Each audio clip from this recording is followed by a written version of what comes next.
वाणी की अधिष्ठात्री देवी वीणा पाणी मां भगवती सरस्वती के श्री चरणों की वंदना करके, गुरुजनों के कमलवत चरणों को सादर प्रणाम करके, आप समस्त सुधी जन एवं जिज्ञासुओं के प्रति सादर नमस्कार।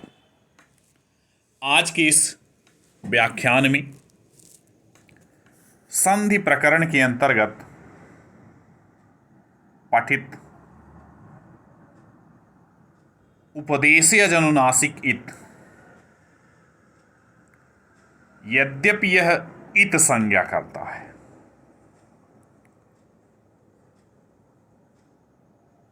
तो इस सूत्र को हम लोग पढ़ेंगे। उपदेशी अच अनुनासिक इत, इस प्रकार से इसमें 4 पद हैं। उपदेश, इसमें सप्तमी विभक्ति एक वचन का रूप है जो उपदेशे बनाता है। अच, ये प्रथमा विभक्ति एक वचन का रूप है। अनुनासिकः, यह प्रथमा विभक्ति एक वचन का है। इत, यह भी प्रथमा विभक्ति एक वचन का रूप है। सूत्रों के जो प्रकार हैं षड्विध, उनमें यह संज्ञा सूत्र है महर्षि पाणिनि का। सूत्र के अर्थ के विषय में विचार करते हैं तो सूत्र का अर्थ क्या है? सूत्र का अर्थ है उपदेश अवस्था में विद्यमान जो अनुनासिक स्वर हैं उनकी इत संज्ञा होती है इस सूत्र से। तो सबसे पहले उपदेश शब्द पर विचार करेंगे। उपदेश शब्द है क्या? तो उपदेश शब्द से लौकिक जो व्याकरण शास्त्र है उसके आद्य महर्षियों के द्वारा जो उच्चारण किया गया है वह सब उपदेश कहलाता है। अब यह जो व्याकरण शास्त्र है जिसको हम लोग पढ़ रहे हैं, यह महेश्वर से प्राप्त है। इसलिए इस शास्त्र का जो परिगणन है ऋषियों के रूप में, महर्षियों के महेश्वर से ही इसको परिगणित किया गया है। व्याकरण शास्त्र के निर्माण के लिए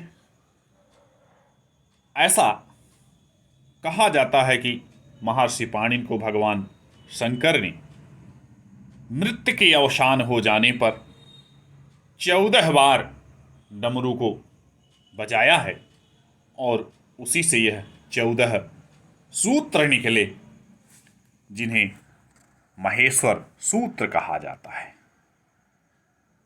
नृत्तावसानी नटराज राजो ननाद ढक्का नव पंचवारम, यह कहा गया। नृत्य के अवसान हो जाने पर ढक्का अर्थात डमरू, नव पंचवारम अर्थात 14 बार उन्होंने बजाया है और उसी से यह जो महेश्वर सूत्र हैं उनकी प्राप्ति हुई है। इसीलिए महेश्वर से प्राप्त होने के कारण इनका नाम है माहेश्वर सूत्र। इन माहेश्वर सूत्रों को महर्षि पाणिनि ने ठीक प्रकार से आत्मसात करके लगभग 4000 सूत्रों की रचना की है।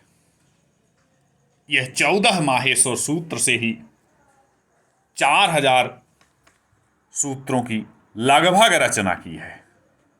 लगभग इसलिए कहे जा रहे हैं क्योंकि 4000 के लगभग ही हैं यह सूत्र। महर्षि पाणिनि के सूत्रों को व्याख्यायित करने के लिए यह महाभाष्य के जो भाष्यकार हैं, महर्षि पतंजलि ने भाष्य लिखा है। और ये भाष्य ही नहीं है, इसका नाम महाभाष्य है। महाभाष्य क्योंकि व्याकरण शास्त्र को समझने की जो क्षमता है वह सबकी नहीं है। इन सूत्रों को समझना बहुत ही दुरूह है। सूत्रों के अर्थ को निकाल पाना बहुत कठिन है। इसीलिए इनके इस महनीय शास्त्र, महनीय ग्रंथ को महाभाष्य कहा जाता है।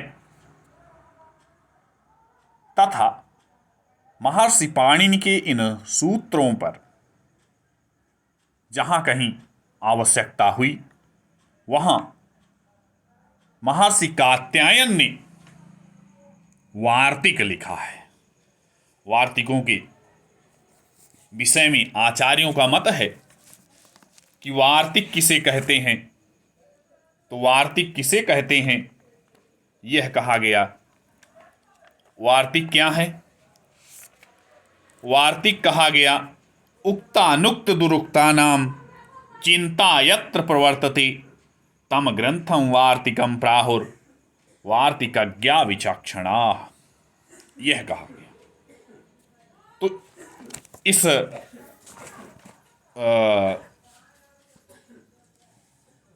वार्तिक के लक्षण से यह बात स्पष्ट होती है कि जहाँ उक्त अनुक्त अथवा दुरुक्त है, त्रुटिपूर्ण कहा गया है, वहाँ पर विचार किया गया है। तो यह त्रिमुनि जो व्याकरण है, उस व्याकरण शास्त्र में महेश्वर से कात्यायन पर्यंत जो कुछ भी व्याकरण शास्त्र के विषय में उच्चरित है इन महर्षियों के द्वारा, वह सब उपदेश ही है। अब यह उपदेश शब्द जो है वह विचारणीय हो जाता है। उपदेश के विषय में एक कारिका भी प्राप्त होती है जो उपदेश को ठीक प्रकार से व्याख्यायित करती है। धातु सूत्र गणोणादि वाक्य लिंगानुशासनम आगम प्रत्ययादेशाः उपदेशाः प्रकीर्तिताः, यह कहा गया। धातु सूत्र गणोणादि वाक्य लिंगानुशासनम, यह सब उपदेश हैं। धातु सूत्र गण उड़ादि आगम प्रत्यय आदेश और इन उपदेशों में जो अनुनासिक अच हैं उनकी संज्ञा का विधान सूत्र के द्वारा किया जाता है। अब यह अनुनासिक कैसे होंगे इसके विषय में भी ये कहा गया। प्रतिज्ञा अनुनासिक्याः पाणिनीयाः, यह कहा जाता है।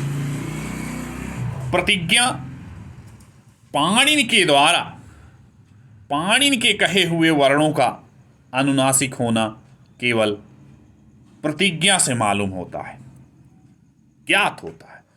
यहाँ पर यह बात स्पष्ट की गई कि जो गुरु परंपरा से बात चली आ रही है, गुरु परंपरा के द्वारा जिस बात को कहा जा रहा है, गुरु परंपरा के द्वारा किस बात को कहा गया है? गुरु परंपरा के द्वारा जिसको अनुनासिक कहा गया है, अनुनासिक वही होगा, यह कहा गया। यही है प्रतिज्ञानुनासिक्याः पाणिनीयाः। गुरु परंपरा है, गुरुओं ने बताया है कि यह अनुनासिक है, तो उसकी अनुनासिक संज्ञा है। अब इसका कोई उदाहरण प्राप्त है तो इसमें उदाहरणों पर बहुत से उदाहरण हैं। यह एक उदाहरण जो चिरपरिचित उदाहरण है इसका, सुप जो विभक्ति प्रत्यय हैं, सुओजसमोट्सस इस तरह से 21 प्रत्यय हैं। उन सु इस सुप प्रत्याहार के प्रत्यय में जो सकार के उत्तर में विद्यमान अनुनासिक उकार है, उसकी उपदेशे अनुनासिक इस सूत्र से इत संज्ञा होती है।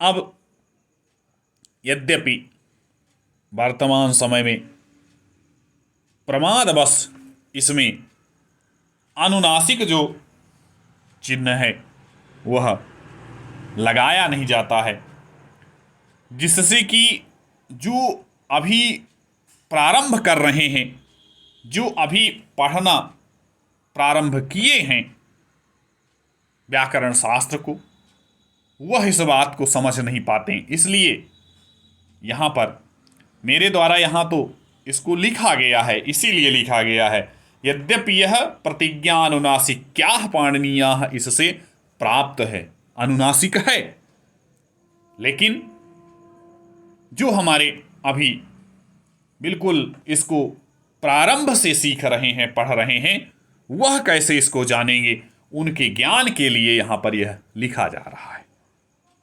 यह प्रश्न हो सकता है कि जब प्रतिज्ञा अनुनासिक क्या यह कहा गया तो फिर आप यहाँ ऐसा क्यों किए। तो उस प्रश्न के समाधान के लिए मैं यह बता रहा हूँ कि अनुनासिक तो प्रतिज्ञा से है, लेकिन जो अभी प्रारंभ कर रहे हैं हमारे बच्चे, जो जिज्ञासुगण अभी व्याकरण पढ़ना प्रारंभ कर रहे हैं, वह कैसे जानेंगे। यह तो उन लोगों के लिए है जो प्रतिज्ञा अनुनासिक क्या जानते हैं। तो इस तरह से यह सरलतम रूप से अभी जो प्रारंभ कर रहे हैं, व्याकरण की ओर प्रवेश करना चाहते हैं, उन लोगों के लिए यह आवश्यक है। तो इस प्रकार से भवत, लण आदि बहुत से उदाहरण हैं जिनको उपदेशे अनुनासिक इससे उनके जो अनुनासिक अच हैं उनकी संज्ञा होती है। यहाँ पर इस सूत्र को पढ़े जाने का औचित्य यही है कि आगे रा और ला, उरण रपरह को पढ़ना है, वहाँ पर इन दोनों के रा और रा, जो रा प्रत्याहार है, उसकी सिद्धि के लिए इस सूत्र की महती आवश्यकता है। अगर यह सूत्र ना होता तो यहाँ पर जो रा प्रत्याहार है उसका निर्माण कदापि नहीं हो पाता। तो इस तरह से